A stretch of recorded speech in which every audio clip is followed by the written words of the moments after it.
All right. Hi, everyone. We are joined by Excel Linguistics tonight, so I'm going to turn it over to Julian to help us get translation and interpretation set up. Thank you, Marisa. Good evening to everyone. Welcome to this meeting. I'm going to share my screen, and tonight we have interpretation available in Spanish and also in Portuguese. So we're going to make this announcement to let you know how to select your language. In just a moment, you will see this globe icon next to the word interpretation. You will find this at the bottom of your Zoom screen.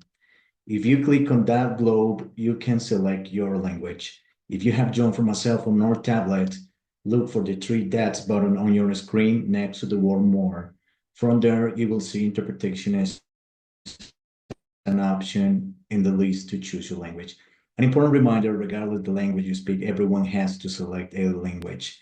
Now I will turn it over to Jimena to repeat. Buenas noches a todos. Esta tarde tenemos servicios de interpretación en español y en portugués. En un momento usted verá que el icono de un globo aparece en la parte inferior de su pantalla. De ahí, si le da clic, podrá seleccionar el idioma en el que quiere participar en esta reunión. Si usted se está uniendo a través de un celular o de una tableta, busque los tres puntitos junto a la palabra más o more. Seleccione Language Interpretation y de ahí aparecerá una lista y podrá escoger el idioma en el que quiere participar en esta llamada. Como recordatorio, es importante que independientemente del idioma que usted hable, por favor seleccione un canal y permanezca en él. Gracias. Thanks, Jimena. Juan, can you please repeat that in Portuguese? Certainly, Julian. Thank you very much. Good evening, everyone. This is Juan, Spanish and Portuguese interpreter. We'll provide interpretation in Portuguese tonight. Boa noite para todos. Estamos disponibilizando o serviço da interpretação em inglês, espanhol e português. Para acessar o recurso da interpretação em português, localize o globo na parte inferior direita da tela, faz um clique sobre o globo e selecione português como seu idioma de preferência. Se você estiver se conectando a partir de um iPhone, iPad, tablet, localize os três pontinhos na parte superior direita da tela, selecione onde diz Interpretação de idioma, Language Interpretation, selecione português como seu idioma de preferência. Seja qual for o idioma de preferência, inglês, espanhol ou português, você deve selecionar o seu idioma para participar ativamente desta reunião. Sejam todos bem-vindos. Thank you very much. Back to you, Julian. Thank you, Juan. Okay. All set to go. Thank you, Julian. All right, everyone. So go ahead and select your language using the globe.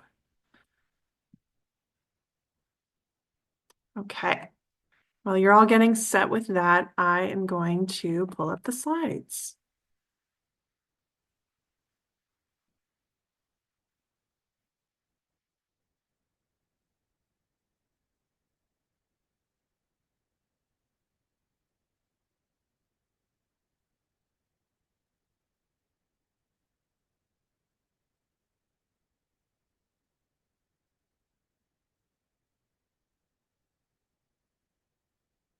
Okay.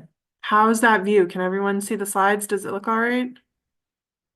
Give me some thumbs up. All right, perfect. Thank you. All right, so welcome to our event this evening. This is the second in a series of conversations that we're going to have breaking down the budget. So this meeting is really going to focus on understanding Governor Healey's FY26, fiscal year 2026 proposal. And then we're going to spend most of the time today talking about what comes next as well. So preparing for your advocacy and learning more about the budget process. So welcome. Tonight we're going to do introductions in just a moment. After that, we will jump into a very brief explainer on the budget process in Massachusetts. We're also going to be sharing a lot of resources related to the budget process. So some of our partners, the Massachusetts Taxpayers Foundation, did an excellent explainer of the budget process in Massachusetts and a really in-depth explainer of all of the various line items and funding amounts for early education and care. So we are going to share those resources with you and make sure that you can take a look at those slides if you want a sort of more in-depth explainer on that process. We're going to spend most of the time today on these last two parts of the agenda. So going over the the fiscal year 2026 governor's proposal, which is really the first step in the budget process, and talking about what that sort of means for you all, and then focusing on advocacy next steps. So while we're going to go through introductions from our team with the presenters tonight, and while we are doing that, can you all add into the chat sort of where you fall on this elevating voices continuum? This is a technique that we've used at Strategies for Children for the past few years now.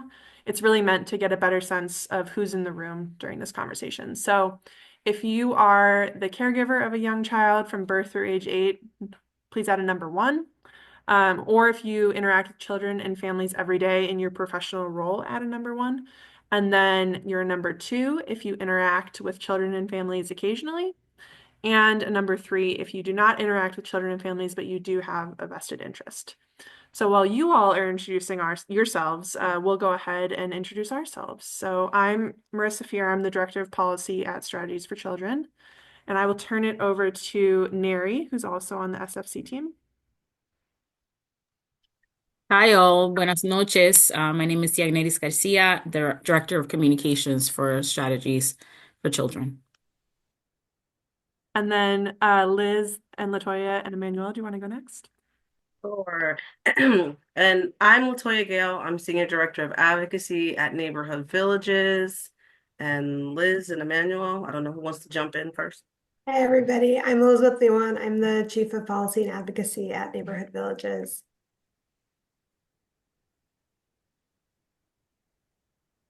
And Emmanuel, do you want to introduce yourself? Hi, everyone. My name is Emmanuel Verdue, and I am a policy analyst at Neighborhood. Thanks, guys. And we have Amy who's listening in, but in transit. Thanks, Latoya.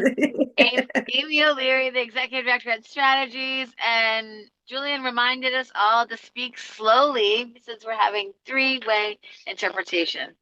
Yes, happy to. All right, so thank you all for adding the numbers to the chat. I'm seeing a lot of number 1s and a lot of number 2s, which is really excellent. That's exactly what we were hoping to see tonight. It's why we wanted to schedule this meeting in the evening.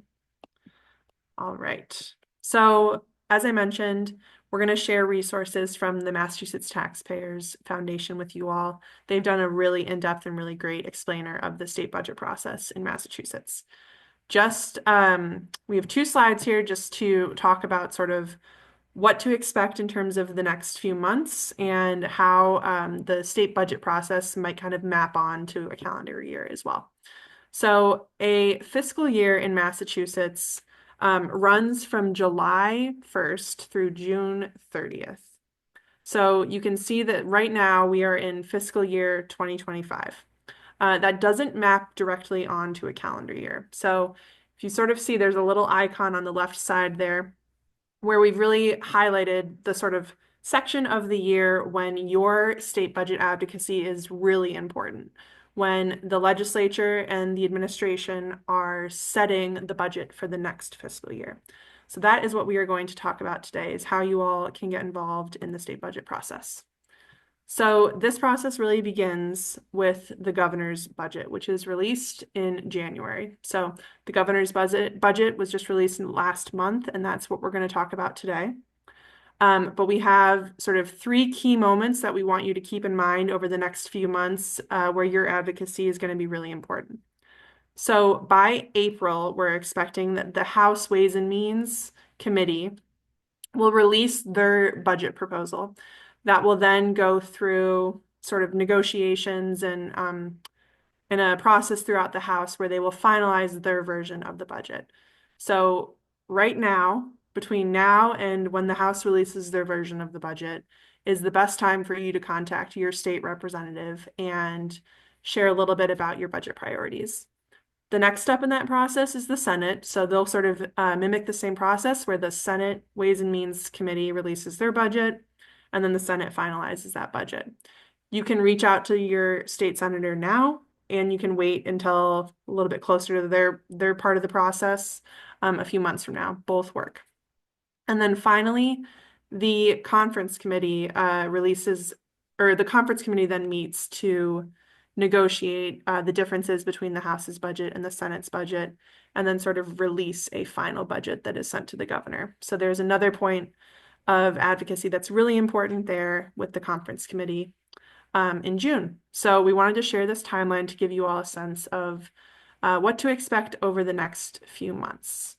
And I'm going to turn it over to Latoya and Liz now, who are going to walk everyone through the governor's FY26 budget proposal. So before we jump into what's in the governor's FY26 proposal, we just wanted to take a few minutes to talk about where the money comes from. We know this is of particular interest this year as people are wondering about federal versus state funds and just how does the state fund their values and their plan through the budget. So what you're looking at right now is roughly how the FY 2025 budget, the budget that we're in right now, was funded. And you can see that for early education and care, we're really lucky in Massachusetts that we have a significant amount of state funding, meaning money that originates from the tax base in Massachusetts and stays in Massachusetts that is funding early education and childcare in the Commonwealth. There is also a significant amount of money that's coming specifically from the Fair Share Fund, which is sometimes called the Millionaire's Tax. It's the new surtax that we've had the last couple of years, where all of the money collected from that fund goes specifically to education, including early education and transportation. And then a little bit over a quarter of the funds used for early education and care in Massachusetts comes from federal funds, and that is almost entirely for use in the Child Care Financial Assistance Program through CCDBG, which is the federal block grant for child care financial assistance, and through TANF money that Massachusetts then uses for child care. Marisa, you go to the next slide. For this coming year, what you're seeing now is the breakdown of how Governor Healey is proposing using funds. And you can see it's pretty similar. We're highlighting it in part because we have even more of the money is coming in her proposal from the State General Fund and Fair Share Funds. We're even less dependent on the federal funds as a percentage of the money that's going for early education and care. So that isn't to say that the federal landscape will not potentially have an impact on funding for early education and care in Massachusetts, but I am so sorry. Thank you for the reminder. I am sorry, I get very excited about the budget and I am speaking way too fast, so I will work on slowing down. The vast majority of the money that is going for early education and care in Massachusetts is coming from Massachusetts funds. So that's the most important thing to keep in mind as we have the rest of this conversation about how Governor Healey is proposing to use those funds and the ways that we all can impact the budget in the coming months. You can go to the next slide. Thank you. Before we get into what you all can do to be involved in advocating within the budget, we wanted to take a little time just to talk about what is in the governor's proposal. And what you'll see here and on the next slide is by program how the governor is funding the budget. If you are interested in seeing every single line item in the budget that pertains to early education and care and how that is all divided up, we have that all on our website, as well as Marisa mentioned, Massachusetts Taxpayers Foundation has materials on that. The budget can be incredibly complicated because for various reasons, different line items are used to fund the same program. And so we wanted to really focus on the overall, how are different programs being funded. You'll see that there are a number of line items that are being funded at the same level that they were for 2025 for FY25. So that includes Commonwealth Cares for Children, the resource and referral agencies, the Head Start supplement, early childhood mental health supports. Those were level funded. There was a significant increase in the governor's proposal in terms of childcare financial assistance. And in a minute, we'll talk a little bit more about what that increase does or doesn't mean should it get implemented. Notable is that there is a significant decrease in the EEC administration line item, but that wasn't actually a proposal to decrease how much money is funding EEC as an agency. In last year's budget, there was money in that line item for an early educator scholarship fund and a loan forgiveness fund specifically for early educators. Neither of those was included in the governor's proposal for this year. As we mentioned before, the governor's proposal is just the first step. That doesn't mean that those won't end up in the final budget. They just weren't in the budget in the governor's proposal. And then there's also a decrease in higher education opportunities, which is a specific program that is used to support early educators in navigating and paying for higher education classes so that they are not incurring any fees. In addition to kind of these overall programs that we see funding for every year, we wanted to take a minute and just talk about the reforms that were passed in the 2000. I know all these numbers go back and forth. In the FY 2025 budget, so in July of 2024, we had a number of policy changes that happened for early education and care that were passed through the budget in outside sections. And so we wanted to take a minute and just share with you how those are being funded in this year's FY 2026 proposal from the governor. A lot of the policy changes that were made don't have a monetary value. So even though we saw major policy get passed in about 10 different areas, the reason that you only see 4 on the screen right now is because only those have a significant financial impact if they're going to actually get implemented and affect families and teachers and programs on the ground. So one of those was making the Commonwealth Cares for Children program permanent. That happened in last year's budget. And as of now, we're seeing the governor funding it at level funding. This is the same level it's been funded at for the last couple of years. We know, and we'll talk more about this in a minute, but we know that there are significantly more programs and also that costs have gone up significantly. So we know that that 475 million doesn't buy what it did a few years ago. For the Child Care Financial Assistance Program, we've seen a significant increase in the governor's proposal for this coming year. This funds contracted slots, vouchers, rate increases. The number that you're seeing on the screen is the total for all of the funds going towards the program. It gets split up in different line items, some of which is specifically directed and has to be spent for certain parts of the program, and some of which is up to EEC to decide how they're going to spend it. But this is kind of the overall. While this is a significant increase, to actually get to the point where there is enough funding for all of the families who are interested in formal childcare, who are making up to 85% of the state median income, the estimate is that we would need over 500 million increase. So just to help you contextualize kind of what does that increase mean in the context of getting this policy to the point where everyone who is intended to benefit from it would be able to.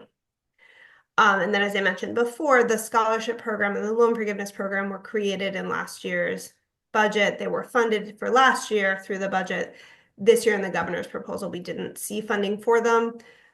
We may see that come when we get to the legislative budget, and certainly if that's something that is important to you, we'll talk about ways that you can advocate for that. So I'm going to hand things over to Latoya to talk a little bit more about kind of what these numbers are and what they mean when we think about how the budget is impacting providers and teachers and families on the ground. And I apologize in advance. I got the dreaded COVID, your internet connection is unstable. So if I freeze or go out, I apologize in advance. And so I'm here to have the real talk conversation um, about the budget proposal that we just saw. And in reality, when we say funding is level, but costs have increased, workloads have increased, usage, participation in programs has increased. It really means there's a decreased ability to do the same work, and everyone gets a smaller piece of the same pie when we really need a bigger pie. I don't know if you can go to the next slide for me, Marissa. Oh, there we go. And so I just wanted to talk about a few of the line items. And I also want to say, if you guys have any questions or things that you want to share or things that are coming up for you, you can ask to come off mute, or you can pop those questions in the chat as well. So when we talk about the Commonwealth Cares for Children's program, the grant program, it's been funded at $475 million. It's the same amount that it's been funded at. I see a lot of providers on here. We know that that same amount of money just is not stretching as far. When there's more providers that are using it, the cost of providing care has increased. And so funding it at the same level, it does not feel like an increase because we can't stretch the money further. And, I know a lot of people on here have said that their grant amounts have decreased. It's because we need more money. So think about these things as you're thinking about your advocacy priorities this coming budget season. The same for childcare financial assistance. I mean, $200 million more dollars seems like, whoa, we're gonna get rid of that wait list right now. But in reality, the increase is gonna have to pay for the current capacity, higher reimbursement rates for people, which people deserve, but those are the people who are already participating. And it actually won't be able to provide increased access for income eligible families, which is, I think, something we've all been fighting for. So also keep that in mind when you're thinking about your budget priorities. And also our resource and referral agencies have been funded at the same line for a few budget cycles. And every year their costs have gone up, their workloads have gone up. And they just need more money to be able to tackle the work that they have now. And so when we're not increasing these line items as the cost of doing business increases, the same feels like a cut in reality. So do you want to go in to the next slide, Marissa? And I also wanted to talk about the federal context. This is a question that I think it's on people's minds right now, given the political context in our federal government. And though this is what it looks like proposed to look like for our budget this year, the truth of the matter is, though the majority of our money for this sector comes from state revenue, if the amount of federal funding the Commonwealth receives goes down significantly, there are going to be some hard choices that have to be made in the legislature, and assume like right now what those would be. But I can tell you that advocacy will matter as the legislature is figuring out what lines to prioritize, what programs to prioritize if there is a significant decrease in federal funding. So keep that in mind too. Want to go to the next slide, Marissa? I think this might be you coming up now. Thanks, Latoya. Yeah. All right. So for the next 30 minutes, we really would love to hear from you all. And to kick off that conversation, we'd like to kind of start with identifying your budget priorities. So once we start to talk about how to advocate with the legislature on the state budget, how to set up some meetings with your representative or your senator, the very first step in that is identifying what's important to you and what you're going to talk with them about during those meetings. So I'm going to read through some of the proposed budget priorities from the Department of Early Education and Care. And while I'm doing that, I would love to hear from you all what is important to you. So why don't you add in the chat what some of your FY26 budget priorities are. So maybe do 2 or 3. You can use the chart on the left-hand side there for some ideas.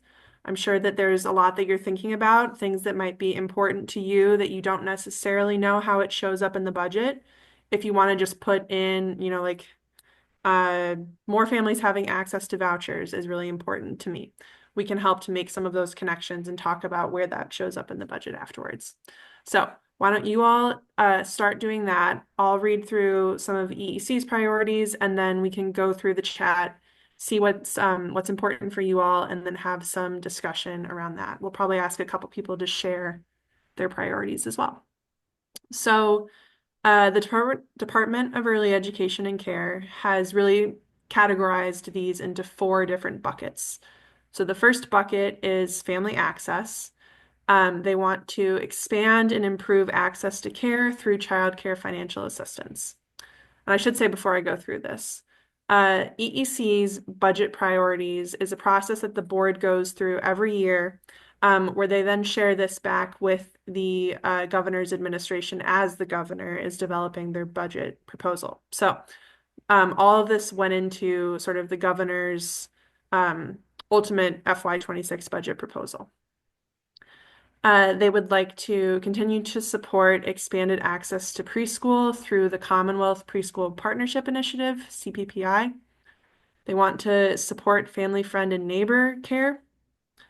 In the program stability category, continue to support and refine Commonwealth Cares for Children C3 grant. So we know that the grant has changed, the formula has changed, and as Liz and Latoya mentioned, it was made permanent last budget cycle. So refining that and making sure that those changes are working is an important part. Continue work to move CCFA, the Child Care Financial Assistance rate structure, to reflect the true cost of care for programs. Explore opportunities to maintain or expand capital investments and facility improvement opportunities. In program quality, sustain investment in literacy launch and the collaborative work with the Department of Elementary and Secondary Education to improve literacy outcomes. Expand access to behavioral and mental health supports. And then finally, in workforce support, continue to invest in supported pathways to promote recruitment and retention into the early education and care workforce. Continue and expand access to childcare financial assistance for early education and care staff. So this was what EEC, the Department of Early Education and Care, shared at their board meeting as the governor was developing her proposal. So let's go to the chat now and see what you all have added. So I see some responses have started to populate. So Lisa says that more families, including staff, have access to vouchers. Thank you. That's a really important distinction too, making sure that we're focusing on early education and care staff, and we know how impactful. Yeah. Yes, I'm so sorry. Yeah, I will go slower. We know how impactful that has been. Elizabeth added increased compensation for the workforce and improving working conditions and access to high quality training. Mary Beth added increasing family access and giving CCR&Rs, the Child Care Resource and Referral Agencies, more funding to work with families. Amy added ensuring my staff gets raises this year, as well as quality professional development, being able to offer financial aid to families who need it. Laurel, building the workforce. Linda added funds to increase wages and also benefits to attract new people to our field. workforce retention. These are really great ideas, and I'm loving everyone's priorities and how different they are too. I think that's a really important part of this budget advocacy is being able to identify your budget priorities, which will be different from another early educator or another program that might be in your city or town. All right. So I think I'm going to turn it back to Latoya for this one, and she's going to talk a little bit about how you can use some of this information about your budget priorities and what to do next. Right, yeah. And again, thank you guys all for sharing. And so something I always tell people to do is to start building relationships with your elected officials. So the first thing you can do is to find out who represents you. I wonder if we should put this link in the chat if people want to just do that now or when they got off of this call tonight. Find out, if you don't already know, who represents you at the state house. That will be your state rep and your state senator. Reach out to them. You can email them, you can call their office. And just like you popped it in the chat here, it's a simple, hi, so-and-so, my name is blah, blah. I'm one of your constituents, and I want to let you know that early education and childcare are important to me.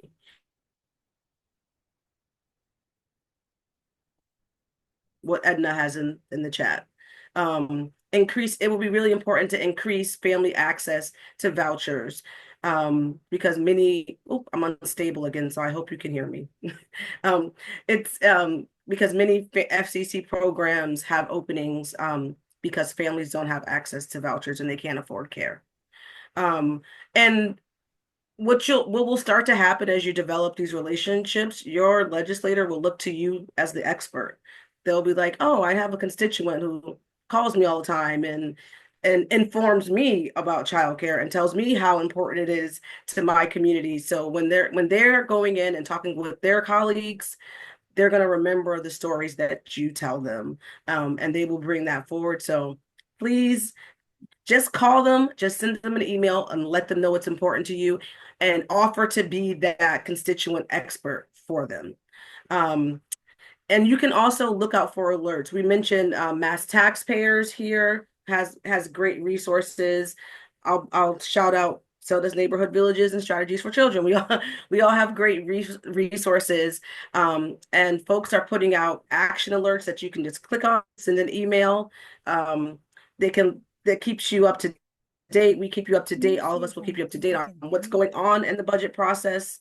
But just try to stay. You're on this call, so you're already you're already interested in keeping yourself informed. But those are some other ways you can continue to. Thanks, Amy, for popping that in the chat. You can, if you click on that link that Amy put in the chat, type in your address. It'll tell you who your state legislators are. And the next slide, that might be you now, Marisa. Let's see. There you go. So we wanted to share a little bit about some upcoming events. So as we mentioned, this was the second in a series of conversations that we're going to co-host about the budget. So the next one will be focused on the House's budget proposal, and that will be May 7th from 6:30 to 7:30. We'll send out another registration link that you can click on to join that meeting. And then after that, we'll host another meeting about the Senate's proposal, June 11th from 6:30 to 7:30. We also wanted to share some other upcoming events that might be interesting to you or that are related to budget advocacy. So the first is that Neighborhood Villages is going to be hosting a boot camp, a budget boot camp starting February 25th. There are a bunch of advocacy days coming up. So we had Massachusetts Head Start Association earlier this week. The Massachusetts Alliance of YMCAs is tomorrow. And then in March, MADCA, the Massachusetts Association of Early Education and Care, is hosting their advocacy day, and the Massachusetts Alliance of Boys and Girls Clubs. So these are great ways for you to join other early educators at the State House and then support and attend those advocacy days for the Right. budget. And I'm gonna do a plug for our budget boot camp too. So this boot camp is really for anybody who wants to dig deeper into the budget process, how it happens every year, but more than we do on a call, and we're gonna do it consecutively. It'll be it's like a boot camp, so it'll happen consecutively over 4 weeks, and we're gonna wrap it up with a visit to the State House. So, like, if you want to go visit the State House, talk to legislators, please sign up. And if you are not in the Greater Boston area and you need some support, some travel support, we are able to offer that for you to come to the State House when we go to the State House. But it's really a way for us to try to help people be informed about a process that's vague and murky, and we can just dive deeper into knowing the process, but also developing your advocacy chops around it because it happens every single year. Renika, I'll put the link in the chat, but we'll also send it out in the follow-up too. And that's gonna start at the end of the month. February 25th, I think, is the start date.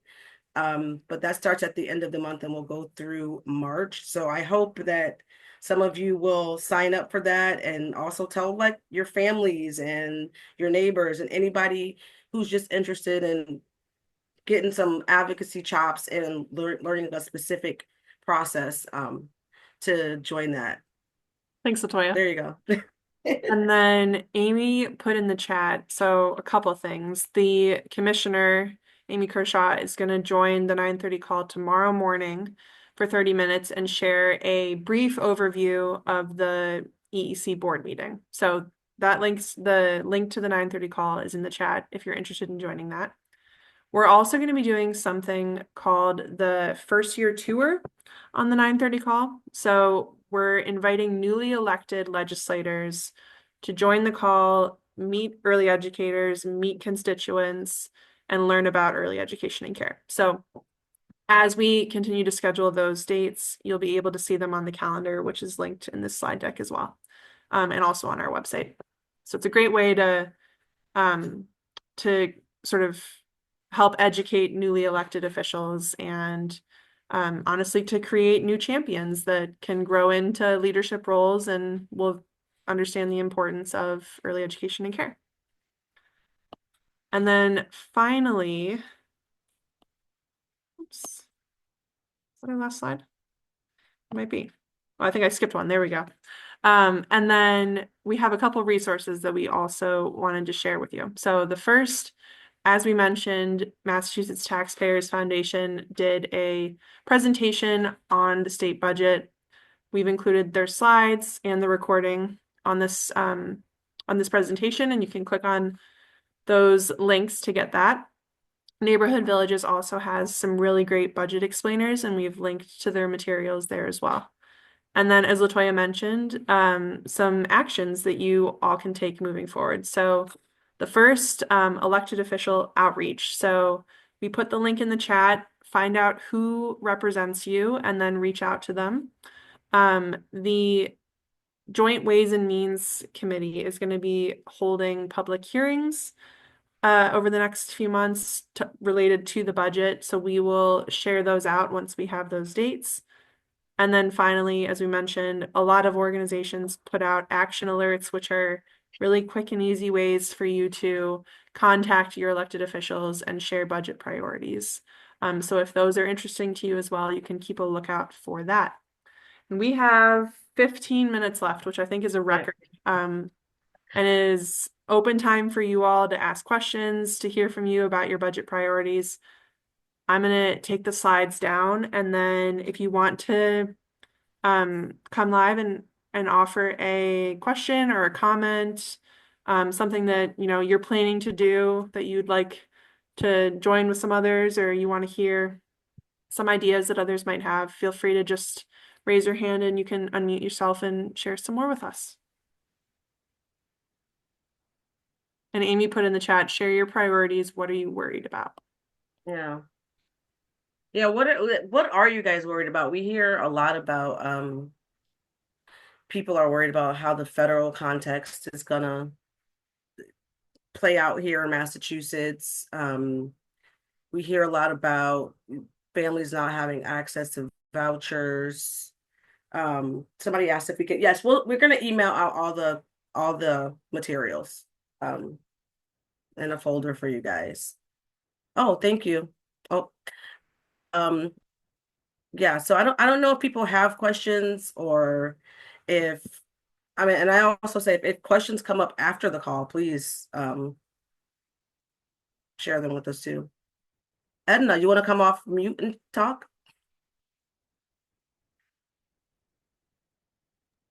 It might not be Edna too, because I saw there's a couple of Ednas. Is it Anna? No, it's Anna Teresa. Anna? Okay. Okay. I'm sorry, I You're used good. Edna's link and I don't know why. That's all right. You're good. So today I presented at the EEC board meeting an idea that many family child care educators have talked to me about. Why the rates decrease once the child turns 2. So we understand there are many things, in place and everything.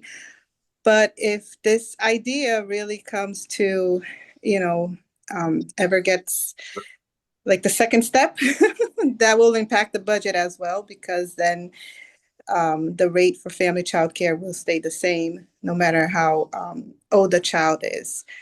So that was just something that I thought of, and it's, you never know, it can happen or it can't. So Anna, I always say all policy starts with an idea. You planted us, like what you did today was plant that seed to the board. I don't know if you're up for it. Do you want to share how was it just sharing something with the board today? Because I know some people get nervous about that. Yeah. Yes, I was very nervous and anxious. I kept thinking to myself and telling myself not to start talking in Portuguese, because sometimes I do that when I'm nervous.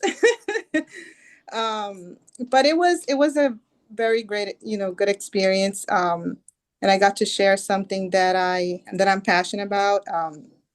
I never run the family child care program, but I've used family child care for both my children. And I worked almost 10 years as a coordinator.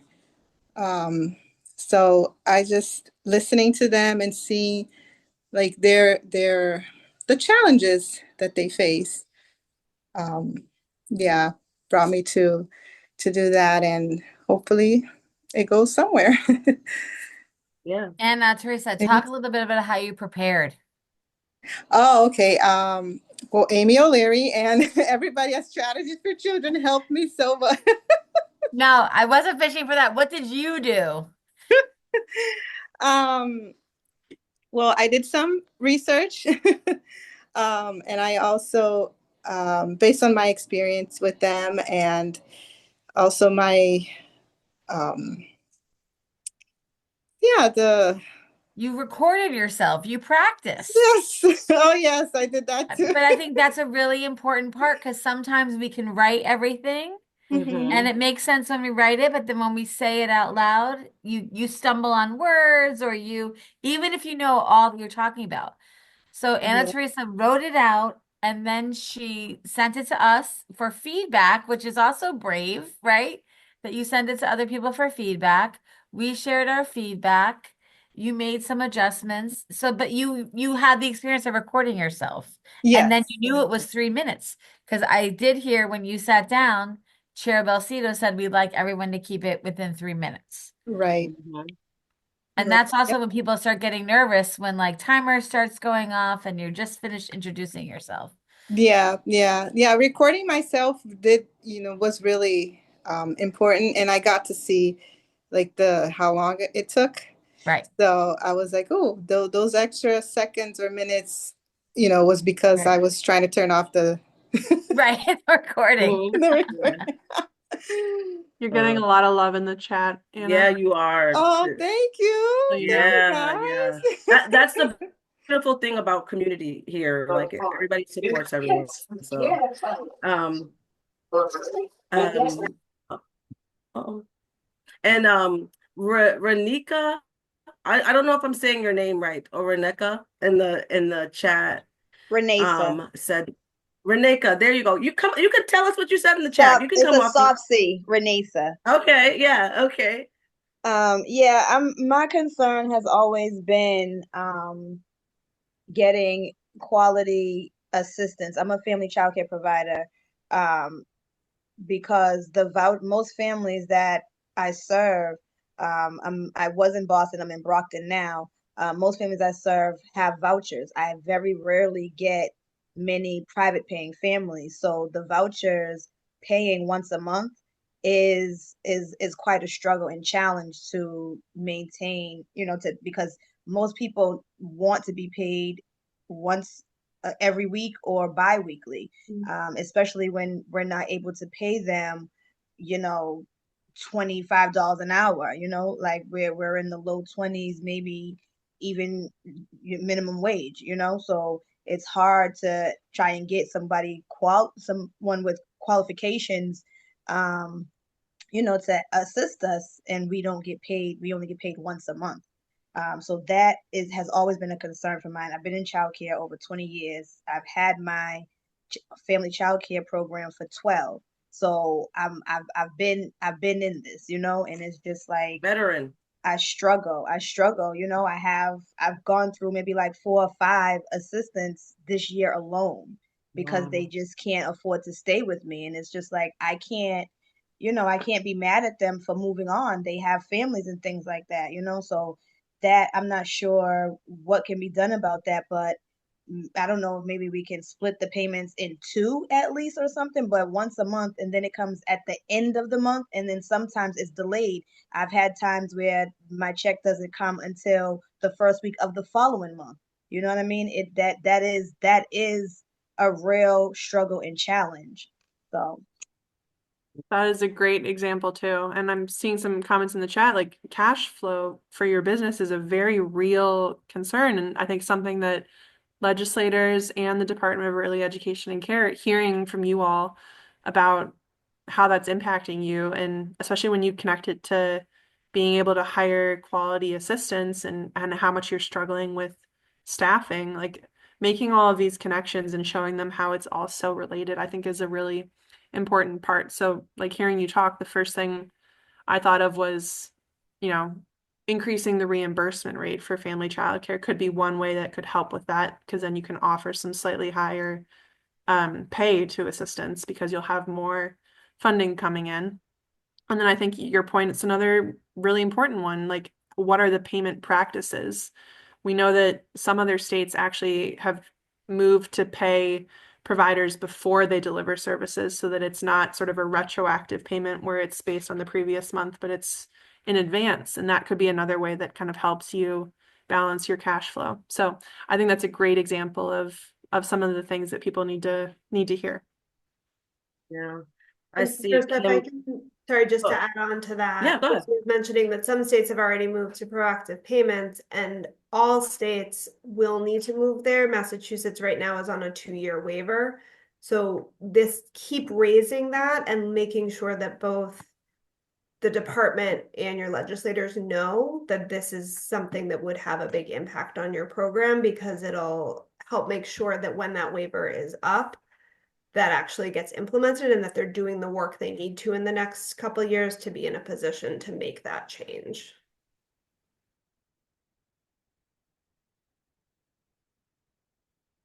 Right. I was reading it. So Kim talked about the wait list in the chat. She's concerned about children and families just in this holding pattern. We know this wait list is just unbelievably long. Mary Beth put in there the limited funds and competing needs in the field in general. And also, Reneka, you got a lot of love in the chat in case you didn't see it. Oh, thanks. Appreciate y'all. Yeah. But, we really wanted to take this time. We wanted to talk about the budget, but but we wanted to also really emphasize the importance of your advocacy, especially at a time like all the time, and especially like right now. So thank you guys like for sharing what it's like to prep. It's okay to be nervous, and just sharing that, that cash flow issue, Renika. I don't think it's something that I've even thought about. But to raise that so it stays on the radar, it's on our radar now. So we just things that we need to keep raising, so they stay on people's radar, and the change can happen. 100%. Has anyone on this call advocated for the state budget in previous years and had conversations with your legislators? It might be helpful for people to hear from someone if they haven't done it before that's done it in previous years, and maybe you can give a couple examples of what those conversations were like or how you went about it, whether it was a phone call, an email, an in-person meeting, an action alert. I'm curious if anyone's done that in the past.